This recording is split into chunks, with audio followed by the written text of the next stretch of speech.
तर काल होता स्मृतीचा बड्डे, त्याच्यामुळे आम्ही आज ठरवलं की आम्हाला आज वेळ आहे तर सेलिब्रेट करून घेऊ. त्याच्यामुळे मी निघाली होती शिवानीच्या घरी आणि इंद्रदेव खूप जास्त प्रसन्न झाले होते, त्यामुळे ते आले. दर्शन देऊन गेल्यानंतर आम्ही फायनली घरी पोचले आणि बघितलं तर हे दोघंजणं होते.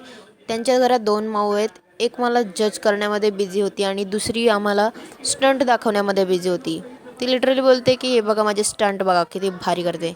त्यामुळे थोड्या वेळामध्ये सगळेजण आल्यानंतर आम्ही केली डेकोरेशनला सुरुवात.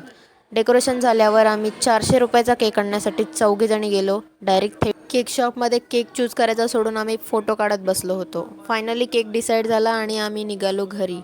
घरी आल्यानंतर मग आमचं मेकअप वगैरे चालू झाला आणि यांचं मेकअप सोडून ख्याख्याखुकूत चालू होतं आणि भाई हिचं तर काहीतरी वेगळंच होतं. ती आमच्यासोबत कायम होती. फायनली सेटअप केला आणि छान फोटोज वगैरे आले. एकदम मस्त माहोल क्रिएट झाला आणि जास्त केक खाणार नाही असं म्हणून म्हणून मी 2 मोठे गोळे केकचे खाल्ले आणि ही काय माझा पाठलाग सोडत नव्हती. हिला मी आवडली होती वाटतं. जे पण डेकोरेशन होतं ते आम्ही आवरलं आणि काकूंनी तेवढं छान असं जेवण तयार केलं आणि आम्हाला दिलं आणि ते खाल्ल्यानंतर आम्ही एवढं सुस्त बसलो होतो की आमचं पूर्ण पोट भरलेलं आणि सगळेजण आराम करत होते. मग त्यांना बोलली आराम नाही करायचा, आपल्याला रील बनवायची. त्याच्यामुळे आम्ही गेलो गच्चीवर.